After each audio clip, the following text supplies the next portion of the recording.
Some companies keep improving process, and somehow execution still keeps breaking. New systems, new dashboards, new accountability, new workflow, and for a minute, it looks like progress. Then pressure hits. A deadline slips, a customer escalates, a leader gets tense, and then suddenly the workflow stops mattering. Priorities shift, expectations multiply, people bypass the systems, leaders override the structure they just approved, and everybody inside the company feels the same thing. We keep fixing this, so why does nothing ever stick? That's the trap. Most high urgency companies do not have a process problem first, they have a pressure problem. Because when urgency becomes the real operating system, the process only works until tension enters the room. After that, the culture tells the truth. Not the SOP, not the dashboard, not the org chart, the culture. And the truth is this: the company says it wants discipline, but what it actually trusts is urgency. That is why smart companies can keep investing in better processes without becoming more stable. The process isn't failing because the ops team is weak. It's failing because the leadership keeps breaking the environment the process needs in order to hold. And once that actually happens enough times, people stop building around the system. They start building around the interruption. They watch tone more than documentation. They follow escalation more than sequence. They wait to see whether the official plan will survive contact with executive stress. That is when execution gets expensive, because now the company is not running on operational discipline. It's running on volatility with better branding. From the outside, it still looks ambitious. Inside, it feels like the same loop over and over and over. New process, temporary lift, pressure rises, override, reset. And if you don't understand that loop, you'll keep blaming operations for a problem that actually lives one layer deeper. In this video, I'm going to show you why process improvement fails in high urgency companies, why operational discipline alone cannot fix it, and what leadership has to do to stabilize before execution can finally compound. A lot of leadership teams miss this completely because the fix sounds completely reasonable.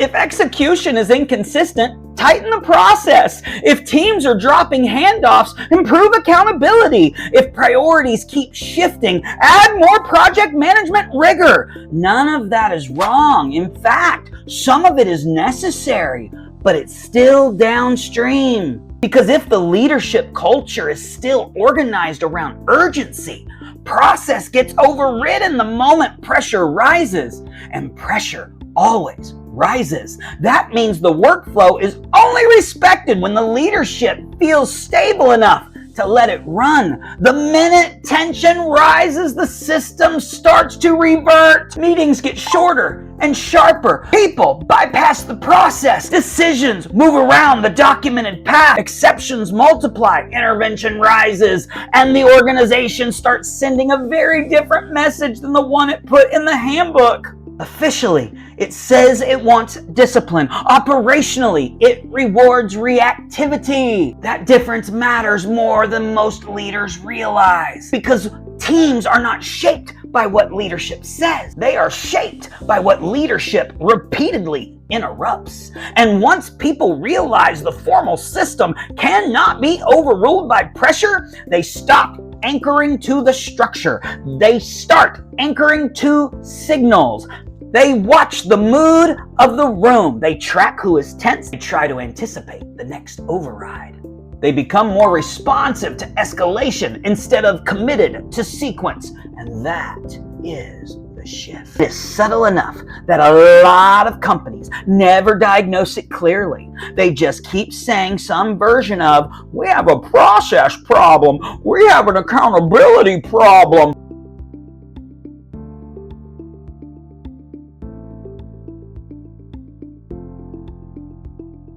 We need tighter execution. Maybe. But sometimes what they really have is a company full of smart people trying to work inside a structure that leadership does not know how to protect. That is a very different problem, and it creates what I call execution volatility. Execution volatility is what happens when the organization cannot hold a stable operating rhythm without pressure. When things are calm, people talk about systems. When things get intense, the systems get ignored. The operations team build better structures. The structure creates a temporary lift. Then urgency enters the room and leadership starts operating around the structure they just approved.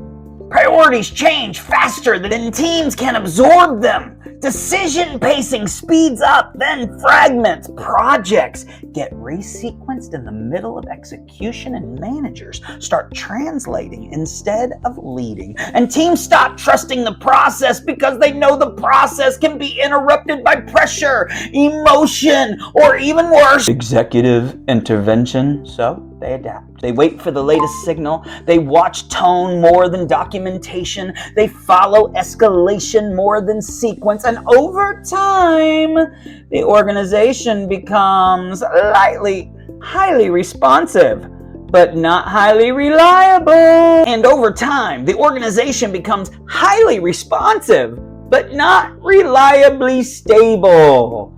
That is not operational excellence. That is controlled volatility wearing an operational costume. And this is where a lot of companies get stuck for years. Because from the outside, it still looks like there is movement. There are meetings, there are systems, there are dashboards. These are improvements. There are people working very hard. So leadership assumes the company's getting stronger. But movement is not the same as compounding. A company can be full of motion and still be structurally unstable. In fact, that is one of the most common patterns in high urgency cultures. A lot of effort, a lot of talent, a lot of initiative. Very little that truly stacks. Operational excellence only compounds when the environment around it is stable enough to let it repeat. This is the part people skip. Repeatability is not just a process design issue. It is a leadership issue. It is an execution climate issue. If leaders require pressure to feel oriented, they will keep disrupting the consistency they say they want. Not always dramatically, sometimes subtly. A new exception here. A sudden escalation there. A shifted deadline. A private side decision. A last-minute intervention that tells me the team the formal system matters less than whoever is most activated in the room. And once teams learn that, they stop building around process. They build around interruption. And that creates real business costs. First, improvement fatigue. Teams get tired of implementing systems leaderships will not protect. Second, erosion. People stop believing the workflow is real. Third, drag. Everyone waits to see whether the official plan will survive contact with the executive stress. Will survive contact with executive stress. Fourth, non-compounding effort. The company keeps working hard, but the gains keep resetting. And that is why some organizations are full of intelligent people, good tools, strong operators, and still cannot create stable execution. They are trying to build operational maturity at the top of a pressure-dependent leadership culture. That foundation moves, so nothing stacks. This is where the conversation gets more useful. Because the answer is not to stop caring about operations. The answer is to stop pretending operations sits above leadership calibration. It does not. Leadership sets the execution climate. Leadership sets decision pacing. Leadership determines whether processes are real systems or temporary suggestions. This is what I mean by pressure holding capacity. Some leaders can hold clarity without urgency. Others become more decisive when pressure rises. That can look impressive in the moment.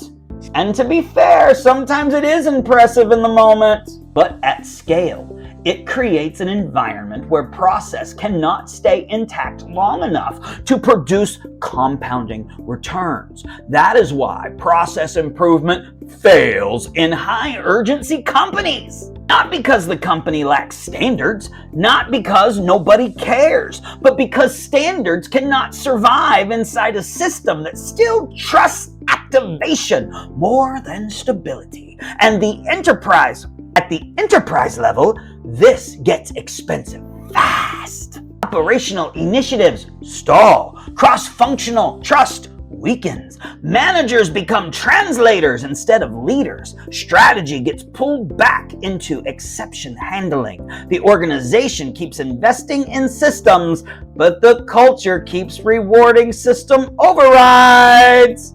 So from the outside, the company still looks ambitious. Inside, people feel the repetition. New process, temporary lift, escalation, reset. New process, temporary lift, execution, reset. That loop is costly. It slows scale. It burns operator credibility. And it teaches strong teams that consistency is performative. This pattern shows up frequently when working with executive teams that are scaling quickly.